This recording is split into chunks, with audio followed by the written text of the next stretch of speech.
안녕하세요. 네, 이지선입니다. 자, 이제 우리 서답형 문제로 정리하는 단권화 특강으로 선생님들을 만나 뵙게 되었습니다. 이제 많은 선생님들이 서답형 문제에 이제 고민이 많으신 것 같아요. 이제 서답형 문제의 비율이 계속 늘어나고 있기 때문에 충분히 선생님들의 마음을 이해합니다. 근데 이제 제가 첨삭해드리는 그런 수업들도 있기 때문에 서답형 문제 첨삭도 이제 많이 해드렸는데 선생님들의 여러 가지 이제 공통적인 문제점이 있으세요. 물론 선생님들마다 안고 있는 문제가 조금씩 다르신데 공통적인 문제가 조금 있습니다. 그거는 뭐냐 하면 이제 사례하고 지문에 나와 있는 사례하고 개념을 연결시켜 쓰시는 거 그게 잘 안 되시는 것 같아요. 물론 이제 그렇게 하자면 문장이 길어지기도 하고 문장이 꼬이기도 하고 그래서 좀 안 되는 그런 점도 있고요. 그 연습이 조금 필요합니다. 제가 요령을 좀 알려드릴 거고요. 이제 그 답안 작성하면서. 그리고 또 한 가지는 자꾸 잊어버리시는 것 같아요. 사례랑 연결해서 써야 된다는 사실을 잊어버리세요. 그래서 다른 거 답 충분히 잘 쓰시는 것처럼 보이는데 왜 이렇게 안 쓰셨지? 막 그런 느낌이 드는 답안들도 많이 있었습니다. 그래서 원래 이제 사례 쓰기가 어려워서 조금 감점의 요소들이 있는 선생님들도 계신 반면에 사례랑 연결지어 써야 된다는 사실을 잊어버리는 선생님들도 많이 계신 것 같아요. 그래서 이제 선생님들마다 이제 서답형이 안 되는 이유는 굉장히 많습니다. 다양한데 모든 선생님들에게 공통적으로 해당하는 그런 내용은 사례하고 연결시키는 게 잘 안 되시는데 사례하고 연결시키는 방법을 제가 좀 이렇게 그래서 일부러 문제도 사례하고 연결시키는 문제를 많이 냈어요. 자, 그래서 그런 거를 저하고 연습해 보면 충분히 잘 극복이 되리라고 생각이 됩니다. 자, 그리고 이제 오늘은 첫 시간이기 때문에 이제 앞으로 선생님들께서 어떻게 답안 작성을 연습하셔야 되고 이제 수업을 어떤 식으로 하겠다는 거를 조금 간략하게 다시 한번 좀 더 말씀을 드릴게요. 자, 문제는 이런 식으로 나갑니다. 문제는 이런 식으로 나가서 한 주당 한 50문제 정도를 다루지 않을까 싶어요. 조금 넘을 수도 있고 조금 덜 될 수도 있고 그런데 그건 이제 그때그때 수업 그 영역에 따라 조금 차이가 있을 수가 있어요. 자, 그리고 이제 이 문제는 한 50문제 정도 다루고 더 넘을 수도 있고 조금 덜 될 수도 있고 자, 그리고 해설은 이제 해설지를 제가 따로 이렇게 올리는데 지금 문제 띄워놓고 하는데 이제 수업할 때는 해설지 띄워놓고 수업을 많이 할 텐데요. 해설지는 이제 원래 제가 해설지도 그렇게 두껍게 드리지는 않는데 해설지가 이거는 단권화가 같이 포함이 되어 있기 때문에 제가 아무리 줄이려고 해도 많이 줄지가 않았어요. 그래서 왜냐하면 또 이제 너무 많은 얘기를 막 하면 이게 어떤 게 답인지 막 또 헷갈리실 수가 있잖아요. 그래서 일단은 이제 오늘은 첫 시간이기 때문에 볼륨을 많이 안 하려고 굉장히 애를 썼는데도 한 50페이지 정도는 되는 것 같아요. 그게 이제 왜 그러냐 하면 한 문제가 나올 때마다 비슷한 내용들을 다 모아서 정리를 해놓기 때문에 이제 그렇게 되는 거예요.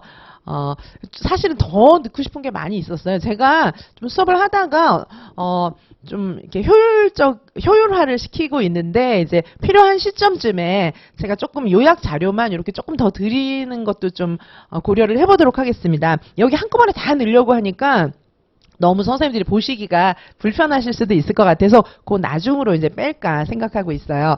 자, 그리고 일단 보시면은 이제 예를 들면 오늘 1번 문제는 사상사예요. 사상사 중에서 합자연의 원리에 대해서 얘기한 사람들만 모아놨어요. 문제도. 그래서 지금 이제 요즘에 굉장히 우리 2019 개정 누리과정에 영향을 많이 준 듀이, 루소 뭐 이런 이제 합자연의 원리하면 코메니우스, 프레벨 이런 사람들이 다 이제 합자연의 원리하고 비슷한 사람들이거든요. 물론 듀이는 약간 다르긴 합니다만은 이제 그런 루소나 코메니우스나 뭐 이런 사람들의 사상이 듀이한테로 이어져 온 것이고 그다음에 그런 듀이가 중요한 이유는 우리 2019 개정 누리과정에 굉장히 영향을 주는 구성주의적이면서도 경험주의적이면서도 놀이 중심, 유아 중심을 주장한 사람이기 때문에 중요해요. 그래서 이제 듀이만 봐서는 조금 공부가 덜 된 거잖아요. 그래서 합자연의 원리 비슷한 사람들을 쫙 다 모았어요. 근데 뭐 듀이하고 프레벨은 조금 다른 점이 있지만 어쨌든 이따가 문제 풀면서 자세히 설명을 드릴 거예요. 자, 그래서 선생님들께서 이제 이렇게 제가 문제를 풀어드리고 그쵸. 이제 1번, 사상사부터 출발해요. 1번은. 그쵸. 사상사부터 출발하는데, 자, 어쨌든, 요렇게 이제, 원래는, 여기 1번, 이렇게 해서 보통 이쪽에 이제 문제가 한 3문제 정도 들어가잖아요. 그래서, 한 문제당 배점이 한 5점 정도 되는 게 일반적이잖아요. 우리 생각에는.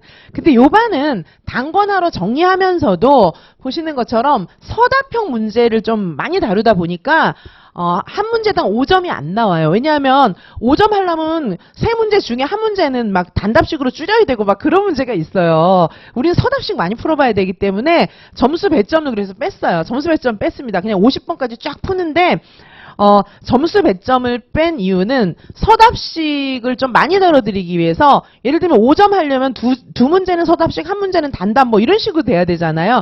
근데 그냥 쫙 서답으로 할 때는 또 해야 되고 물론 단답도 한 개 정도씩 들어가 있을 수가 있어요. 왜냐하면 문제의 흐름상 그런 거를 넣고 이제 그걸 또 설명하게 해야 되고 뭐 그럴 수가 있기 때문에 어쨌든 서답 비중을 늘리기 위해서 여기 한 문제당 5점 이런 배점은 지금 없어요. 그리고 50문제 다 배점을 하는 게 아니라 저는 한 문제라도 더 풀어드리고 싶기 때문에 그 점수 배점 뺐습니다. 그리고 여기 한 문제당 뭐 3개 이렇게 넣지도 않았어요. 4개, 5개 들어가 있는 것도 있고 그 다음에 보통 우리는 뭐 기역, 니은만 채우는데 기역, 니은, 디귿 해가지고 막 1번, 동그라미 1번, 2번, 뭐, 요 정도 문제가 나잖아요. 근데 1번, 2번, 3번 써야 되는 것도 있고, 막 그렇게 돼서, 우리는 아직까지 요거는 실전반이라기보다는 서답형을 연습해보고 단권화 하시기 위해서 요반 들어오셨잖아요. 그래서 여기는 이제 문제에 대해서 배점이라든가, 이런 것들은 크게 신경 쓰지 않았어요. 왜냐하면 서답형을 많이 연습해 보시고 단권화 하시는 게 중요하기 때문이에요. 단권화도 중요하지만 서답형에 많이 선생님들이 고민이 있으신 것 같아서 서답형 위주로 그렇게 수업을 진행을 할 거고요. 자, 그리고 선생님들께 제가 부탁드리고 싶은 것은 요 답안지를 제가 이제 여러 장을 올려드릴 거예요. 답안지를 올려드릴 건데 일단 제가 실전 답안지하고 거의 유사하게 만든 저희 학원 답안지입니다. 이게 학원 답안지인데 이렇게 되어 있잖아요. 요거는 이제 무한 답안지라고 해서 우리가 이제 지금 수업 때 쓰는 그런 답안지입니다. 근데 원래 요거 제가 다 올려드릴게요. 요거는 뭐냐면 교직 논술 답안지예요. 교직 논술 답안지인데 그쵸. 이거 저희 학원에서 제작한 거예요. 이게 비포 사이즈로 제작이 되어 있기 때문에 요 파일 제가 다 올려드릴 거거든요. 제 카페에도 사실 다 올려놨습니다. 근데 요 이제, 파일을 강의 자료와 함께 다 올려드릴 건데 요거 A4로도 출력이 돼요. A4로도 출력이 되고 비포 사이즈라서 요 파일을 다, 복사해주는 가게나 이런 데 갖고 가시면 비포로 출력을 해주실 거잖아요. 그러니까 비포로 아예 좀 한 묶음 출력해 놓으시고 논술도 그렇고 교육과정 AB도 그렇고 원래 답안지 사이즈에다가 연습하시는 걸 제가 권장해 드려요. 그래서 요거 논술 답안지도 드리고요. 1교시. 그 다음에 이제 요거 저희 학원 답안지 여기 교육과정 A 답안지가 있죠. 교육과정 A. 그래서 여기 이제 진짜 시험 답안지랑 거의 유사하게 만들어 놓은 답안지이고 요 파일 가지고 문항 1에다가 답 쓰는 거 아시죠? 그쵸? 그리고 제가 하나 이제 유의사항 말씀드릴 거는 여기다가 답을 쓰면 될까요? 안 될까요? 여기는 답 쓰는 거 아닙니다. 여기 답 쓰는 거 아니에요. 쓰지 마십시오. 수험생 유의사항에 다 나와 있습니다. 그리고 여기 답을 쓰면은 막 서답식을 막 쓰다 보면 모양이 안 예뻐요. 여기서 시작했다가 또 여기는 여기서 시작했다 이러면 당연히 모양이 안 예쁘겠죠. 모양이 안 예쁠 뿐만 아니라 출제위원들한테 이게 안 가요. 출제위원 선생님들이 뭐 선생님들 성함 다 적혀 있는 거 이런 거 가지고 채점할 것 같아요? 그렇지 않거든요. 당연히 너무 불공정하잖아요. 여기 뭐 수험 번호 이렇게 알려주면 또 알 수도 있잖아요. 여기 이름까지 쓰는데 이 답안지 가지고 채점하겠습니까? 그럼 불공정해서 안 되죠. 내 제자가 있을 수도 있고 막 그렇잖아요. 그래서 이런 거 다 띄고 줘요. 이런 거 다 띄고 채점하는 분들한테 드리기 때문에 선생님들께서 여기다가 답 쓰고 막 이러면요. 이건 채점 안 됩니다. 채점 안 돼요. 절대 안 됩니다. 자, 그래서 제가 서답형 반이기 때문에 오늘 이제 첫날 말씀을 드리는 거예요. 이제 요런 답안지에다가 평소에 연습을 해보실 거잖아요. 그래서 여기다가 절대 답을 쓰시면 안 되고요. 그 다음에, 요 안에다가 쓰셔야 되는 거예요. 답을 요 안에다가. 여기 밖에다가 쓰시면은 될까요? 안 될까요? 이것도 수험생 유의사항에 다 있습니다. 여기다가만 답을 쓰시는 거예요. 여기다가 예를 들면 뭐 답 쓰다가 그랬습니다. 이렇게 하잖아요. 요거 잘려요. 요 선에서 딱 잘립니다. 채점자들은 요거 못 봅니다.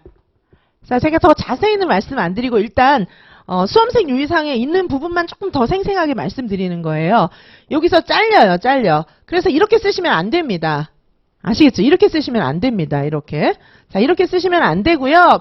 요 안에다가만 쓰시는 거고, 요거 이렇게 가르는 거는 괜찮아요. 나는 쓸 얘기가 너무 많아서 이거 가를 거다. 이렇게 하시는 건 괜찮은데, 선생님들께서 요거를 비포 사이즈로 정확하게는 이제 한국교육과정평가원의 답안지 사이즈는 정확하게 비포는 아니에요. 센치가 있어요. 센치가 있는데 거의 비포하고 유사합니다. 뭐 우리가 뭐 센치 막 몇 센치 더 있고 없는 게 우리한테 막 엄청난 차이가 있고 그런 건 아니잖아요. 정확하게는 비포는 아니에요. 센치가 딱 있어요.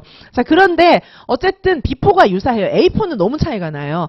선생님들께서 이거 비포로 출력해가지고 답을 써보시면 아시겠지만은 여기요 충분합니다. 이게 막 너무 적고 막 그런 분은 안 계실 것 같아요. 많이 써도 남아요 사실은. 근데 이제 나는 쓸 얘기가 너무 많다 이럴 경우에는 이렇게 두 줄로 가르시면 됩니다. 두 줄로 똑바로, 저 지금 약간 삐뚤인데 똑바로 가르시면 되겠죠. 자, 그리고 여기는 당연히 그죠, 지워지지 않는 검은색 펜을 사용해야 되는 거 아시겠죠? 꼭 기억해 주시기 바라겠습니다. 그 다음에 연필, 사인펜, 수정 테이프, 수정액 요거 사용하시면 안 됩니다. 자, 여기 답 쓰실 때 요거 사용하시면 안 돼요. 그래서 연습하실 때도 이거 사용하지 마시기 바랍니다. 그래서 틀린 글자가 있을 때는 요렇게 여기다가 예를 들면 문항 이렇게 쓰셨잖아요. 그러면 이렇게 두 줄로 긋고 그죠? 요 위에다가 문항이 아니고 문제 뭐 예를 들면 요렇게 이제 쓰시면 되는 거겠죠. 그렇죠? 자, 그래서 요렇게 요 안에 쓰는 거 그것도 연습하기 힘들어요. 연습 꼭 하셔야 되고요. 깨끗하게 예쁘게 지우고 깔끔하게 쓰는 것도 연습하시기 바랍니다. 그리고 이런 거 안 됩니다. 막 여기서 이렇게 답을 막 선생님들이 막 쓰다 보면은 막 망치니까 여기다가 이렇게 네모나게 이렇게 해가지고 있잖아요. 그것이 아니고 뭐 이런 식으로 쓰는 거죠. 이렇게 해서 여기다가 이제 이걸 여기다 갖다 넣는 거라고 이렇게 하시는데 이런 거 전부 안 됩니다. 이렇게 하시면은 이 문항 자체가 채점이 안 됩니다.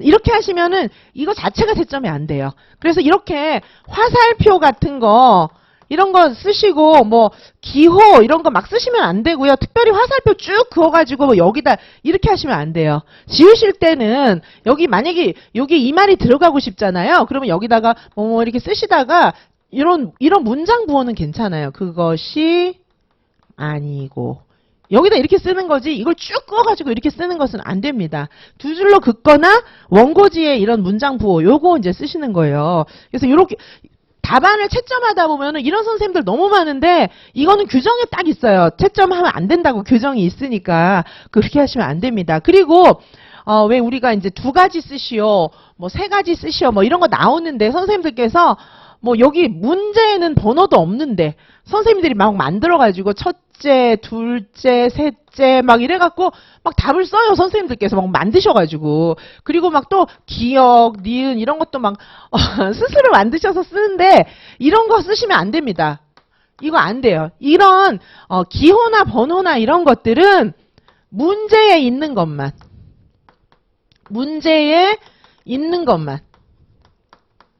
그죠? 문제에 있는 것만 쓰셔야 돼요. 문제에 있는 것만. 그죠? 문제 있으면 이제 가능한 한 써주시고요. 가능한 한 써주셔야 되고요. 문제에 있는 것만. 그리고 이제 문제에서 이렇게 1번에 답을 써라, 2번에 답을 써라 이렇게 딱 돼 있는 경우에는 이렇게 써주시는 게 맞아요. 1번에 기억에 뭐 프레벨 예를 들면 프레벨 이렇게 써주시는 게 맞습니다. 그렇죠? 기억처럼 안 보이시죠? 화면으로 보시니까 기억을 쓴 건데. 자, 이렇게 쓰시는 게 맞아요. 근데 이제 그 문제에서 1번이라고 돼 있지도 않는데 두 개를 쓰라고 했으니까 예를 들면 프레벨하고 듀이 두 사람 쓰라고 했으니까 프레벨, 듀이 이렇게 쓰는 거는 안 됩니다. 이거 1번, 2번 이렇게는 문제 있을 때만 쓰고 문제 없을 때는 이거 쓰는 게 아니에요. 그럴 땐 차라리 첫째 뭐 이렇게 쓰세요. 첫째 프레벨. 그쵸? 둘째 뭐 듀이. 차라리 이렇게 쓰세요. 이렇게 쓰시고 이렇게 뭐 두 개만 그냥 쓰라고 했을 땐 그냥 프레벨 듀이 쓰셔도 되죠. 뭐 마침표 찍고 그렇게 쓰셔도 됩니다. 자, 그래서 정말 부탁드릴 거예요. 선생님들께서 이제 시험 보시고 자가 채점을 해보셨는데 자가 채점한 거랑 실제 점수랑 너무 다른 이유는 굉장히 다양해요. 아까 사례를 써야 되는데 안 쓰셨거나 키워드가 안 들어갔거나 이제 내가 혼자 막 암기 열심히 해가지고 이제 막 뿌듯해가지고 갔더니 이제 문제를 볼 때 하고 막 혼자 외워가지고 기본서 막 반복해서 외워가지고 시험장 들어갔을 때랑은 이거는 천지 차이입니다. 스스로 만족은 하실 거예요. 막 이렇게 많이 외워갖고 이제 기본서를 반복하고 들어가시면 만족을 하실 텐데 그게 이제 실제 시험장에 들어갔을 때는 굉장히 많이 달라질 수가 있어요. 그래서 일단 문제 풀어보는 연습 많이 해보시라고 제가 말씀을 드리고 특히 서답식 조금 풀어보셔야 된다고 저는 연습의 기회가 분명 제가 그래서 연습의 기회를 많이 드리는 거고요. 서답식 연습 꼭 해보셔야 된다는 생각이 저는 듭니다. 그리고 이런 지금 실수들도 굉장히 중요하거든요. 이런 것 때문에 점수차가 또 많이 나요. 자, 그래서 이런 연습도 실전 연습이 꼭 필요합니다. 자, 그러므로 진짜 실제와 똑같은 연습. 이제 암기가 되면 이제는 문제, 서답형 문제 많이 풀어보셔야 되고요. 암기만으로는 안 됩니다. 암기만으로는 이제 시작이라고 보시면 되고, 그렇지만 조금만 하시면 돼요. 그 1%의 차이, 5%의 차이가 굉장히 큰 거죠. 자, 그리고 실전과 동일한 연습을 하면서 정말 하나의 실수도 없게, 조금의 오차도 없게 당일날 가서 모든 실력을 다 발휘할 수 있게 그렇게 다 연습을 해야 됩니다. 시간 동안에 다 쓰는 거랑 요런 바깥에 쓰는 건 진짜 치명적인 거예요. 왜냐하면 쓰시면 뭐해요? 채점위원들이 못 읽는데, 그렇죠? 논술도 마찬가지입니다. 자, 그래서 저는 진짜 비포 사이즈로 이거 답안지를 출력하셔가지고 거기에다가 쓰는 연습하시기를 추천드립니다.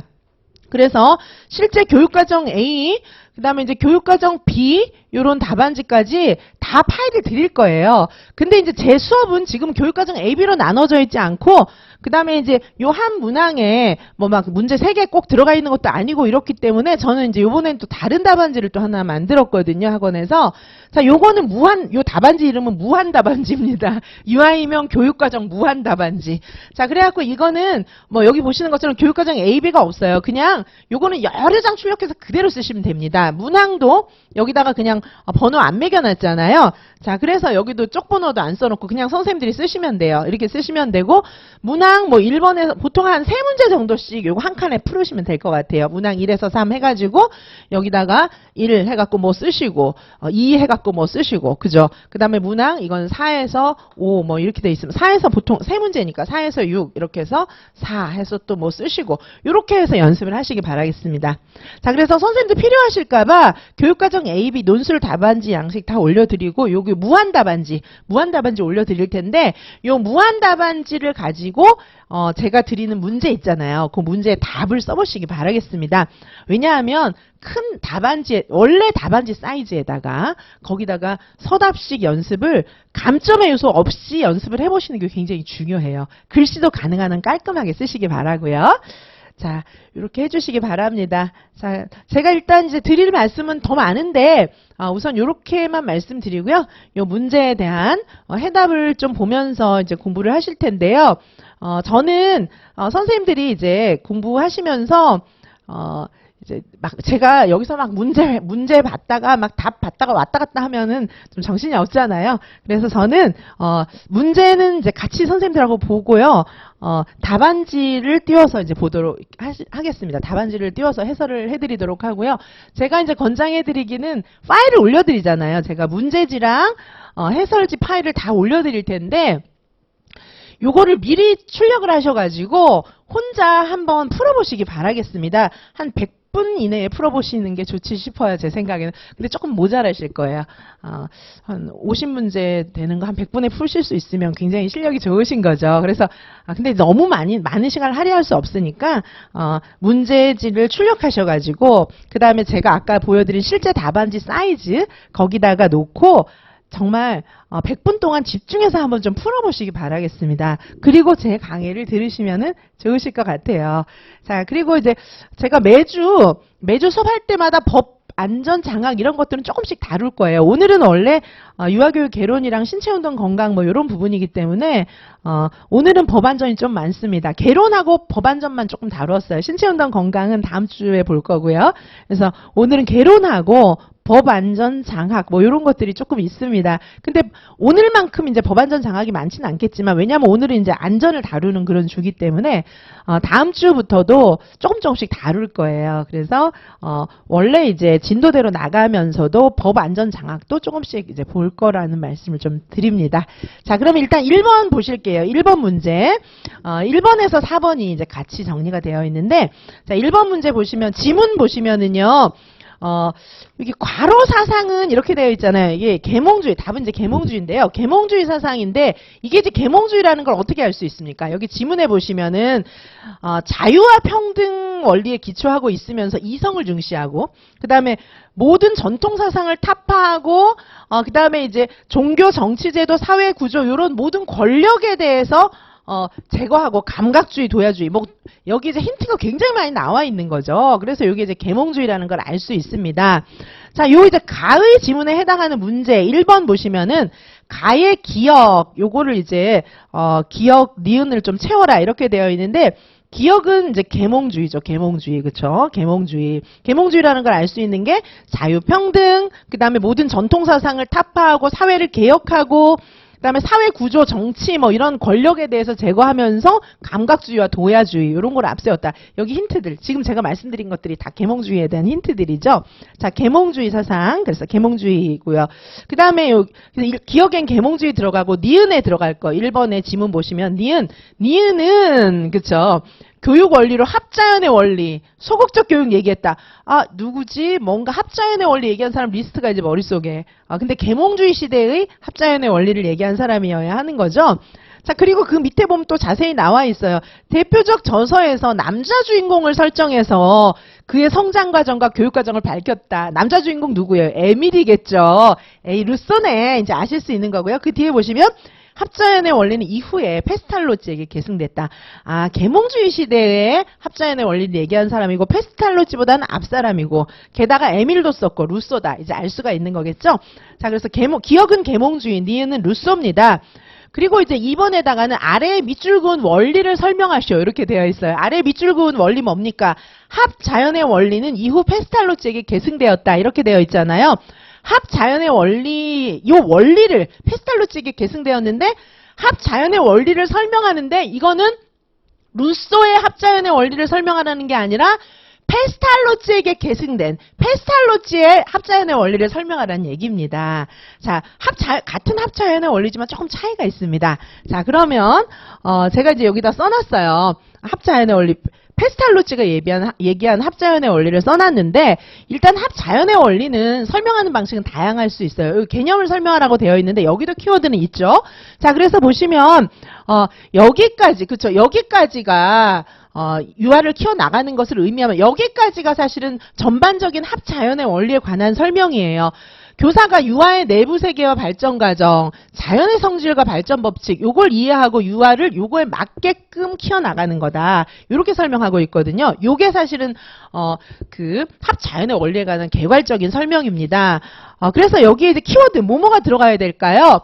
유아의 내면을 이해해야 된다. 유아의 내면. 요런 이제 단어가 들어가 있어야 되겠죠. 유아의 내면을 이해해야 되고 그 다음에 자연과 발달, 발전 이런 것들을 잘 알아야 된다는 거죠. 그래서 자연스럽게 유아 내면 세계와 자연의 어떤 발달의 법칙 이런 것들을 잘 이해해서 요거에 부합하게 아이들을 지도해야 된다. 요게 이제 합자연의 원리인 거죠. 요런 단어들이 들어가야 됩니다.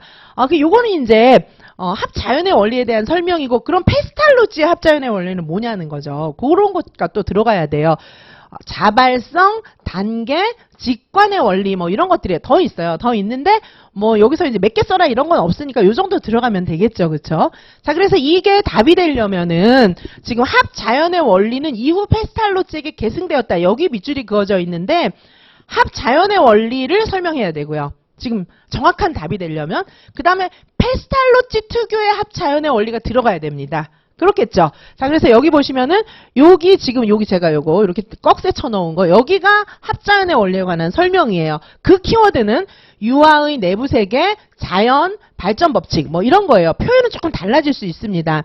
자, 그리고 여기 이제 페스탈로치가 자발성, 단계, 직관 뭐 이런 것들을 얘기했다는 거죠. 자, 그러면 전체적으로 합자연의 원리를 쭉 한번 정리를 해보시겠습니다. 코메니우스도 합자연의 원리 이야기했습니다. 자, 코메니우스 뭐 조기교육, 부모교육 강조했고, 코메니우스는 범지학, 범교육 이런 것들을 얘기해가지고 학교 제도를 이야기했습니다. 그래서 여기 보시면 그쵸? 요런 우리 유아기에 모친 학교, 어머니 무릎 학교 이런 거 이제 얘기를 했습니다. 그래서 이런 단계별로 학교 제도를 얘기한 사람이 이제 코메니우스예요, 그렇죠?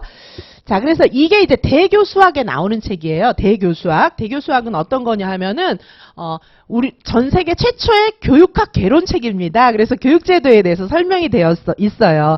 자, 세계도에는 어떤 거예요? 세계 최초의 그림책이라고 하죠. 그림책이라고 해서 엄청난 게 아니라 보면 좀 실망하겠지만 어쨌든 세계 최초의 그림책. 그만큼 감각교육, 자연 이런 거 강조한 거예요. 감각, 합자연 이런 거 강조한 것입니다. 자, 그 다음에 이제 이것이 루소에게, 페스탈로치가 아니고, 여기, 코메니우스가 이제 루소에게로 이어지죠. 루소가 뭐 코메니우스를 막 존경했는지 그건 잘 모르겠어요. 그런 기록은 없으니까 잘 모르겠지만, 어쨌든 이제 루소가 그 다음에 이제 합자연의 원리를 얘기합니다. 자, 자연, 인간, 사물의 요소를 이야기했고, 루소는 자연주의자이면서 계몽주의 시대의 사람이죠. 자, 그래서 합자연의 원리, 루소가 얘기한 합자연의 원리 제가 네모 쳐놨습니다. 루소는 아동 성장, 아동 활동, 아동 개별화, 아동 필요의 원리 이런 걸 통틀어서 합자연의 원리라고 지칭했어요. 여기 아동 성장, 개발, 개별화, 아동 활동, 아동의 필요 이런 것들은 굉장히 루소적인 단어들입니다. 이런 게 이제 루소의 합자연의 원리예요. 자, 요게 이제 우리 지금 여기 뭐 개별화라든지 성장이라든지 활동 중심, 아동의 흥미, 필요 이런 것들은 우리 지금 2019 개정 누리과정에서도 많이 얘기하는 거잖아요. 2019 개정 누리과정에 영향을 많이 준 사람이 확실합니다. 자, 루소고요. 루소는 이제 에밀이라는 책을 썼어요. 에밀은 전체 5권으로 되어 있고요. 4권인 줄 아는 선생님들 많이 계신데 루소 5권으로 썼습니다. 자, 그래갖고 이 루소의 에밀은 가상의 인물이죠, 그렇죠? 에밀 이제 루소 이야기도 좀 들어보시면 참 재미있죠. 재미있는 분이에요, 루소라는 사람이. 루소가 이제 저렇게 좋은 책을 써놓고 자기 자식은 다 고아원에 갖다 줬죠. 그렇죠. 루소는 프랑스 혁명에 영향을 많이 준 그런 이제 자연주의적인 그런 학자예요. 그래서 루소는 원래 막 명문 학교를 나오고 이런 사람이 아니에요. 루소가 태어날 때 엄마가 돌아가셨고, 그쵸? 그 다음에, 루소는 이제, 삼촌 집에 이렇게 떠돌아다니면서 살고, 나중에 그죠? 이렇게, 다른 나라 떠돌아다니고, 바랑부인이라고 하는 귀족 부인과의 사이에서 또 자녀도 낳고, 이제 귀족 부인들이 많이 도와줬어요, 루소를. 그래서, 루소의 책이 너무 천재적이면서도 파격적이면서도 혁명적인 책들이기 때문에 루소의 책은 다 금서고 루소는 평생 도망 다녔어요. 그 과정에 이제 자기 자녀들은 전부 고아원에 갖다 줬죠, 그쵸? 자, 그런데 본인은 또 이렇게 좋은 책을 썼어요. 루소의 에밀, 그쵸? 루소 얘기는 나중에 더 하도록 하고요. 자, 어쨌든 이렇게 이제 자신의 그런 자연주의적인 방식에 따라서 자녀를 교육하는 방법 이런 것들이 써 있습니다. 자, 이런 사상은 이제 페스탈로치에게 넘어가요. 페스탈로치는 루소를 좋아했어요. 그래서 페스탈로치는 루소의 영향을 받은 게 확실해요. 루소는 코메니우스의 영향을 받은 것 같지는 않아요. 루소는 공부 같은 걸 별로 안 했거든요. 그렇죠? 그냥 천재예요. 근데 여기 페스탈로치, 그렇죠? 페스탈로치는 합자연의 원리를 제시하고 직관교육, 감각교육, 그러니까 그림도 그리고 이렇게 했겠죠. 노작교육, 몸을 움직여서 일하는 거, 나중에 페스탈로치도 뭐 3H 하면서 손으로 일하고 이런 거 강조하잖아요. 실물교육, 그쵸? 여기 이제 페스탈로치, 지금 오늘 시험 문제에 나온 거죠? 페스탈로치의 합자연의 원리는 무엇인가, 그쵸? 페스탈로치의 합자연의 원리. 여기는 유아의 내부 세계와 발전 과정, 주위를 둘러싸고 있는 자연의 성질, 자연의 발전 법칙, 이런 것들을 이해하고 유아를 키워나가는 거, 요게 이제 합자연의 원리예요. 그리고 페스탈로치의 합자연의 원리에 들어가 있는 이런 원리들은 구체적으로 이렇게 정리할 수가 있습니다. 그래서 요 중에 한 몇 가지만 들어있으면 답이 되겠습니다. 자, 그리고 페스탈로찌 이후에 이제 또 프레벨, 그죠? 프레벨은 또 페스탈로찌를 또 되게 좋아했어요. 그래서 여기 페스탈로찌 합자연의 원리를 계승했어요. 그리고 나중에 프레벨은 누구한테 영향을 주나요? 듀이한테 또 영향을 줍니다. 나중에 듀이한테 영향을 줘요. 그런데 듀이는 또 프레벨 유치원, 킨더가르튼을 굉장히 또 비판했어요. 아, 저거는 이게 놀이를 수단으로 본 거야. 이러면서 좀 비판을 했습니다. 자, 어쨌든 간에 여기 프레벨도 합자연의 원리를 계승했고 나중에 듀이에게 영향을 준 사람이에요. 자, 그래서 프레벨 같은 경우에 프레벨 유치원, 프레벨의 교육적 공헌 이렇게 정리를 좀 해주시면 될 것 같아요. 자, 그래서 1번 문제 여기까지 정리를 좀 간단하게 엄청 빨리 이제 정리를 좀 쭉 훑어서 봤고요. 조금 쉬었다가 그쵸? 우리 1번에 2번부터 계속해서 보시도록 하시겠습니다. 우리 잠깐 휴식하셨다가 다음 문제로 넘어가도록 하실게요. 잠깐 휴식하시겠습니다.